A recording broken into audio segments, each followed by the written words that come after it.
बूढ़े पिता ने लिया कठोर फैसला। बूढ़े पिता का फैसला सुनकर चारों हक्के बक्के रह गए। पापा, गल्ले की चाबी मुझे दे दीजिए। ग्राहक आते हैं तो हिसाब करना पड़ता है और आपसे रोज़ रोज़ पैसे लेना अच्छा नहीं लगता है। मैं भी 2 बच्चों का पिता हूँ, अब बड़ा हो गया हूँ। आप तो दुकान पर तो आते नहीं हैं, बस गल्ले में ताला लगाकर रखाते हैं और रोज़ मंगवा लेते हैं। उसमें कितना नफ़ा आता है मुझे तो पता ही नहीं चलता है। रमाकांत जी का बड़ा बेटा रमन कहता है। बड़े भाई को देख छोटा बेटा नमन भी कहता है, पापा, क्या आपको हम पर विश्वास नहीं है क्या? हम कौन से रुपए अपनी जेब में भर लेंगे? अब दिन रात भैया के साथ मैं भी दुकान पर लगा रहता हूँ। लोग बातें बनाने लगे हैं कि आपको अपने ही खून पर विश्वास नहीं है।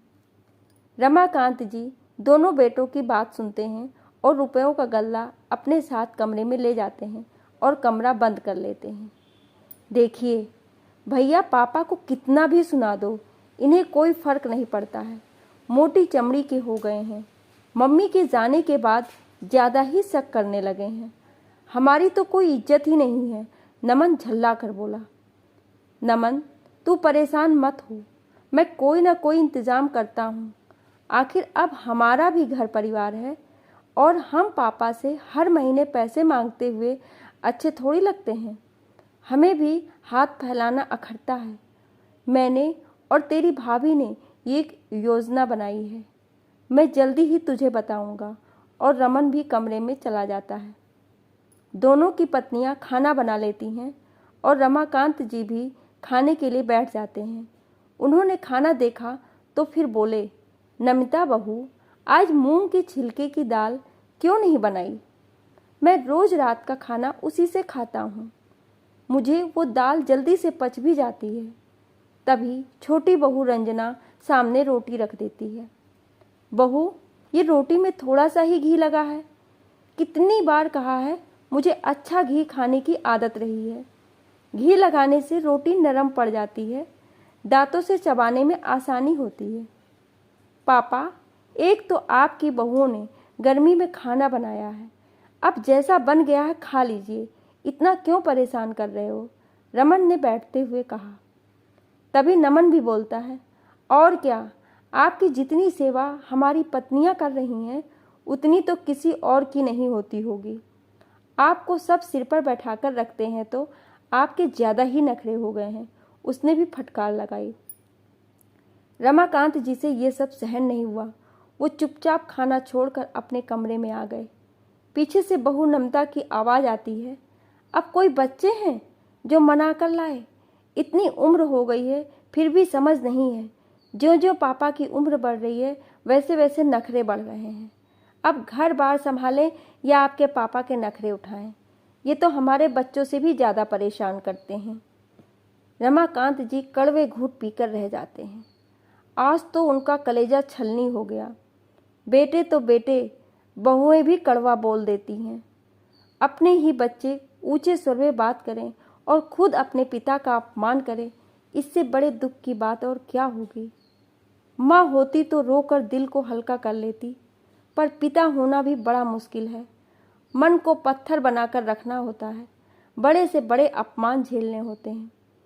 रमाकांत जी अपनी पत्नी मनोरमा की तस्वीर देर तक निहारते रहते हैं। पुरानी सुनहरी यादें उनकी आंखों के सामने छाने लगती है। अपनी पत्नी के लिए दिल भर आता है, मानो कल की ही बात हो। जब वो मनोरमा जी को उनके घर देखने गए थे, अच्छी पढ़ी लिखी मनोरमा को दुकानदार से शादी करना रास नहीं आ रहा था। उन्हें लग रहा था कि लड़का अच्छा पढ़ा लिखा होना चाहिए, पर उनके पिता ने जब रमाकांत जी का जमा जमाया बिजनेस देखा तो शादी तय कर दी। मनोरमा जी शुरू में उनसे खिंची रहती थी, पर जब उन्होंने रमाकांत जी का व्यवहार देखा तो वो उनका सम्मान करने लगी। वो बहुत ही सरल स्वभाव के निकले, अपनी माँ और पत्नी की पूरी इज्जत करते थे, कभी तेज आवाज़ में नहीं बोलते थे। उनके पिता के जाने के बाद जब जायदाद का बंटवारा हुआ, रमाकांत जी मन के सीधे और भोले थे। दोनों छोटे भाइयों ने उनसे ज़्यादा जायदाद हड़प ली। पर वो कभी गुस्सा नहीं हुए। यही कहते रहे कि कोई बात नहीं, छोटे हैं, ज़्यादा ले लिया तो कुछ घाटा नहीं हो जाएगा, और उनके प्रति प्यार कम नहीं हुआ। अब रमाकांत जी के 2 बच्चे भी हो गए थे। बड़े बेटे का नाम रमन और छोटे बेटे का नमन रखा था। दोनों बेटों पर मनोरमा जी जान छिड़कती थी। दोनों बेटों की पसंद का बड़ा ख्याल रखती थी। रमन और नमन पढ़ाई में औसत दर्जे के थे। पढ़ाई से ज़्यादा दोनों का मन दुकानदारी में रम रहा था। फिर घर का इतना अच्छा बिजनेस छोड़कर नौकरी में रखा भी क्या था। मनोरमा जी ने रमन के लिए नमिता को पसंद किया और जल्दी शादी करवा दी। नमिता बहुत ज़्यादा खर्चीली थी। उसे लगता था घर में कुछ कमी नहीं है, घर की ही दुकान है तो राशन पानी की क्या चिंता करना। मनोरमा जी उसे समझाती थी कि दुकान चाहे घर की हो पर खर्चा तो होता ही है, माल मुफ्त में नहीं आता है, और दुकानदारी में हमेशा नफ़ा नहीं होता है, कभी कभी नुकसान भी उठाना पड़ता है। पर नमिता को ये बात समझ ही नहीं आती थी। रमन के बाद नमन की शादी की, पर रंजना भी बड़ी मुंहफट आई थी। वो छोटे और बड़ों का जरा भी लिहाज नहीं करती थी, तो मनोरमा जी उसके आगे कम ही बोलती थी। गृहस्थी की गाड़ी चल रही थी। समय के साथ दोनों बेटे बहुओं के गुलाम बनते चले गए और एक ही छत के नीचे रहने के बावजूद अपने माता पिता से दूर होते चले गए। समय के साथ दोनों की उम्र भी बढ़ने लगी। अब शरीर थकने लगा था और बेटे दुकान संभालने लगे थे। रमाकांत जी दुकान सुबह और शाम ही जाते थे। अभी भी दुकान का लेन देन, नफ़ा और नुकसान सब वो ही संभालते थे। सुबह वो नौकर के साथ जाकर गल्ला रखाते थे और रात को गल्ला उठाकर ले आते थे। दोनों बेटे बहू इसी बात से नाराज रहते थे। मनोरमा जी अपने पति का सीधा स्वभाव जानती थी।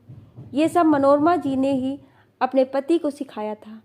उन्होंने तो अपने छोटे भाइयों की तरह दोनों बेटों पर विश्वास किया, लेकिन मनोरमा जी नहीं चाहती थी कि उनके जाने के बाद उनके पति को बेटे बेघर कर दें और उन्हें अपमानित करें। कैंसर के अंतिम चरण में थी।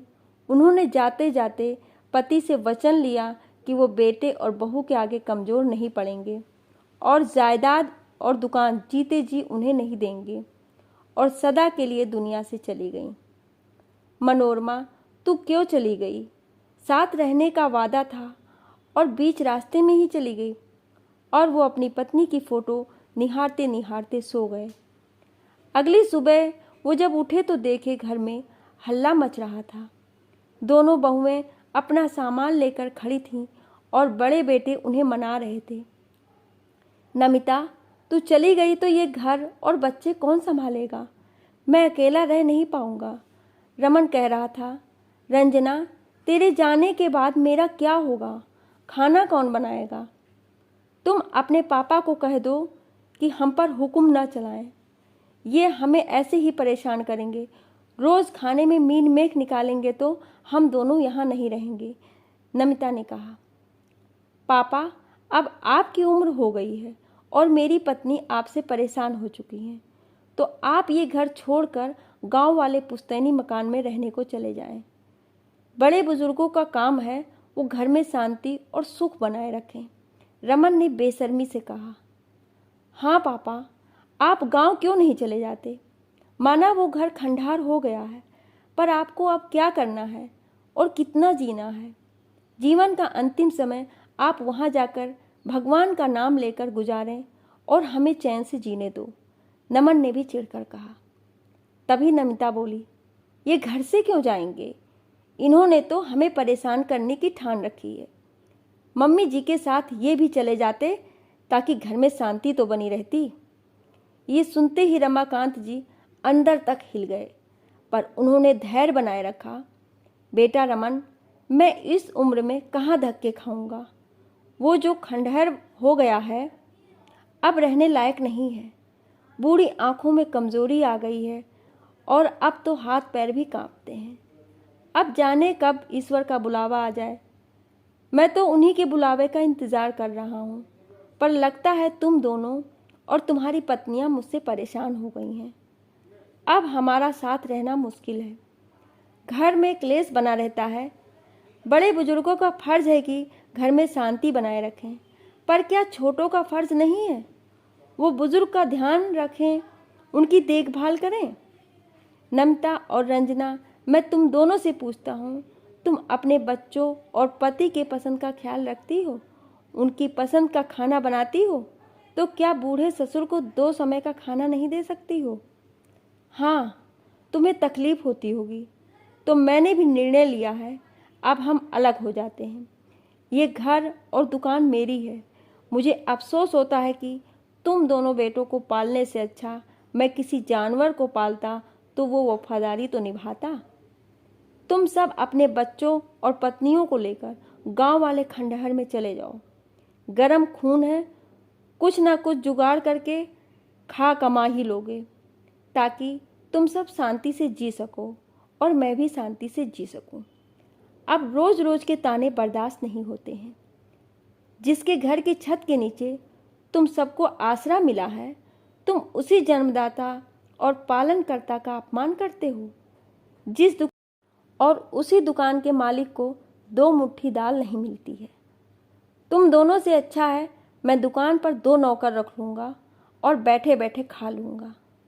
रमाकांत जी की बातें सुनकर चारों हक्के बक्के रह गए। वो समझते थे कि पापा तो सीधे साधे हैं, वो चुपचाप घर छोड़कर चले जाएंगे। लेकिन मनोरमा जी को पता चल चुका था कि उनके जाने के बाद रमाकांत जी अकेले पड़ जाएंगे, तो उन्होंने वचन लिया था। रमाकांत जी उसे ही निभा रहे थे। पापा, आप ऐसा कैसे कर सकते हैं? हम इस उम्र में कहाँ जाएंगे? बच्चों की फीस और खाने पीने का भी तो खर्चा है। आपने एक पल के लिए भी अपने बेटे बहुओं और पोते पोतियों के बारे में नहीं सोचा? रमन ने कहा। हाँ पापा, ये घर और दुकान हमारा ही तो है, आप हमें इससे कैसे बेदखल कर सकते हैं? नमन ने कहा। मैं अभी जीवित हूँ और इन सब पर मेरा हक है। तुम सब मेरा ध्यान नहीं रख सकते हो तो इस घर से निकल जाओ और अपना इंतज़ाम कर लो। तुम्हारे भी बच्चे हैं, कल को तुम्हें भी बुढ़ापा आएगा और तुम्हारे बच्चे भी तुम सबको घर से निकाल दें तो तुम्हें कैसा लगेगा? माता पिता बच्चों को पालने में खुद खर्च हो जाते हैं और बच्चे उन्हें बुढ़ापे में 2 समय की रोटी भी खरी खोटी सुना कर देंगे तो उनके दिल पर क्या गुजरेगी? मेरी जगह तुम अपने आप को देखो। क्या तुम सब भी मेरे जैसे ही बुढ़ापा चाहते हो? मैंने और मनोरमा ने ये सपनों का घर बनाया था, इसे ऐसे कैसे छोड़कर चला जाऊं? यहाँ के कोने कोने में मेरी मनोरमा बसती है। तुम सबने कितनी आसानी से कह दिया कि यहाँ से चले जाओ। मेरे मन की पीड़ा और दुख का तुम्हें अंदाज़ा भी नहीं है। रमन और नमन की आंखें खुल गई। नमिता और रंजना को भी अपने व्यवहार पर शर्मिंदगी महसूस हुई। दोनों बेटे और बहुओं ने उनसे माफ़ी मांग ली और घर में रहने देने की अनुमति मांगी। रमाकांत जी मन के सीधे थे और उन्होंने उन्हें माफ़ कर दिया, पर यह भी चेतावनी दी कि अगर दोनों बेटे बहुएं मिलकर उनका ख्याल नहीं रख सकते हैं तो घर छोड़कर कभी भी जा सकते हैं। रमन, नमन, नमिता और रंजना को उनकी अपनी गलती समझ में आ गई। अब वो सब मिलकर रमाकांत जी का अच्छे से ध्यान रखने लगे। रमाकांत जी रोज अपनी पत्नी को याद करते और मन ही मन उसे धन्यवाद देते, क्योंकि उन्होंने ही उनको मजबूत बनाया था। दोस्तों, माता पिता बच्चों को पाल पोस कर बड़ा कर देते हैं, पर बच्चे अपने माता पिता को कुछ साल भी रख नहीं पाते हैं। बुजुर्गों को अपना भी ध्यान रखना चाहिए। अंतिम समय पर जायदाद और पैसों पर अपना अधिकार बनाए रखना चाहिए। आपको कहानी कैसी लगी? आप मुझे कमेंट करके ज़रूर बताएं और नए हैं तो सब्सक्राइब ज़रूर करें। Thank you.